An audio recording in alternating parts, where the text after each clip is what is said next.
Nellore rural పరిధిలోని కొత్తూరు గ్రామం కావేరీ నగర్లో ఉన్న సెయింట్ ఆన్స్ ఇంగ్లీష్ మీడియం హైస్కూల్లో సైన్స్ ఫేర్ కార్యక్రమాన్ని నిర్వహించారు. విద్యార్థులు వైజ్ఞానిక నమూనాలతో అందరినీ ఆకట్టుకున్నారు. ఈ కార్యక్రమానికి ఫాదర్ బెనర్జీ ముఖ్య అతిథిగా విచ్చేసి విద్యార్థులకు భవిష్యత్తు గురించి దిశానిర్దేశం చేశారు. ఆయన మాట్లాడుతూ విద్యార్థులు డాక్టర్ సివి రామన్ను ఆదర్శంగా తీసుకొని జీవిత లక్ష్యాన్ని చేరుకోవాలని సూచించారు. తపన, పట్టుదలతో పాటు నిరంతర కృషి ఉంటే జీవితంలో ఉన్నత శిఖరాలను చేరుకోవచ్చునని అభిప్రాయపడ్డారు. Saint Anne's school English medium పిల్లలు వాళ్ళు ఎంతగానో వారి యొక్క ఉపాధ్యాయులు చెప్పినటువంటి బోధనలు ఆలకించి జీవితంలో ఆయన ఆదర్శముగా తీసుకొని శ్రమించడం యందు, కష్టపడే యందు, కనుగొనడం యందు ఎంతగానో తపన కలిగి ఉండాలి, పట్టుదలను కలిగి ఉండాలి.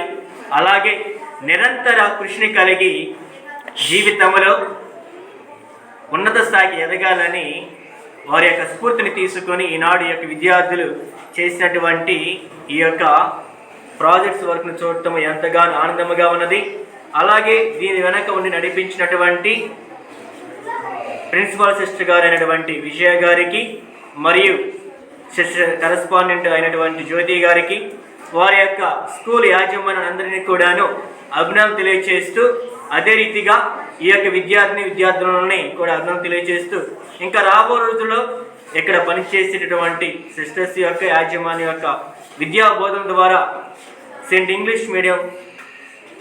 ఆన్స్ ఇంగ్లీష్ మీడియం స్టూడెంట్స్ ఇంకా భవిష్యత్తులో ఉన్నత స్థాయిలో ఎదగాలని కోరుకుంటూ వారందరినీ కూడా అభినందనలు తెలియజేస్తూ మరియు వారందరినీ కూడా దీవిస్తూ ఉన్నాను. Thank you. School HM Vijay Kumari మాట్లాడుతూ ఉపాధ్యాయులు సూచనలతో మంచి నమూనాలను ప్రదర్శించిన విద్యార్థులను అభినందించారు. డాక్టర్ సివి రామన్ను ఆదర్శంగా తీసుకుని విద్యార్థులు జీవితంలో ఎదగాలని ఆకాంక్షించారు. ప్రియమైన టీచర్స్ కు మరియు విద్యార్థులకు saint Ann's English medium school Kaveri Nagar తరఫున మీ అందరూ కూడా అభినందనలు తెలియజేస్తున్నాను. ఈ స్కూల్ నుండి పిల్లలందరూ కూడా సుమారు 150 పైగా ప్రాజెక్టులు చేసి ఉన్నారు. అవన్నీ కూడా చాలా ఆకర్షణీయంగా ఉన్నాయి. కొంచెం టైం ఇచ్చినా కానీ పిల్లలు చాలా చక్కగా వాళ్ళ రీతిలో టీచర్ సపోర్ట్ తీసుకొని చక్కగా ప్రజెంట్ చేశారు. దానికి నేను పిల్లల్ని చాలా అభినందిస్తున్నాను. వీటన్నిటిలో కూడా 9th క్లాస్ నుంచి చేసినటువంటి వాటర్ సైకిల్ అనేది చాలా అట్రాక్టివ్గా ఉంది. ప్లస్ 5వ క్లాస్ నుంచి అయాన్ చేసినటువంటి సర్క్యులేటరీ సిస్టమ్ చాలా పేరెంట్స్ కానీ టీచర్స్ కానీ ఆకట్టుకుంది. ఈ సందర్భంగా పిల్లల్ని అభినందిస్తూ ఫ్యూచర్లో మీరు కూడా ఒక సివి రామన్ చేసినటువంటి సైన్స్ ఎఫెక్ట్ ఎలా కనిపెట్టి ఒక గొప్ప స్థానాన్ని పొంది ఉన్నారో మీరు కూడా అలా ఫ్యూచర్లో వెతికి మీ తల్లిదండ్రులకు, టీచర్స్కు ఒక మంచి పేరు రోల్ మోడల్గా ఉండాలని కోరుకుంటూ మీ అందరితో మరొకసారి కృతజ్ఞతలు ప్లస్ కంగ్రాచులేషన్ చెప్పుకుంటూ ముగిస్తున్నాను. పలువురు విద్యార్థులు తమ ప్రదర్శనలను ఈ సందర్భంగా వివరించారు. ఈ కార్యక్రమంలో కరెస్పాండెంట్ జ్యోతి తదితర ఉపాధ్యాయులు, విద్యార్థుల తల్లిదండ్రులు పాల్గొన్నారు.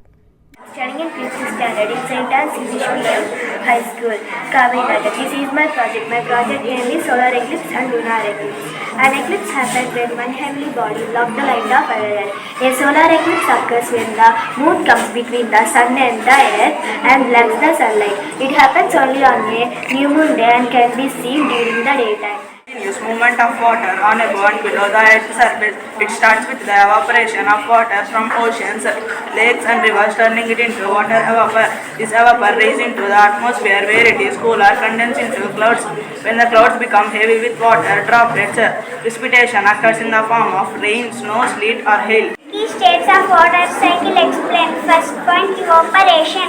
The sun heats water in rivers, lakes and oceans, turning it into the water vapor that rises into the atmosphere. Second point, condensation. As water vapor rises, it cools and turns back into tiny liquid droplets forming clouds. How the circulatory system works. Heart pumps oxygen-rich blood to the body through arteries. Blood delivers oxygen and nutrients to cells. Blood picks up carbon dioxide and returns to the heart through veins.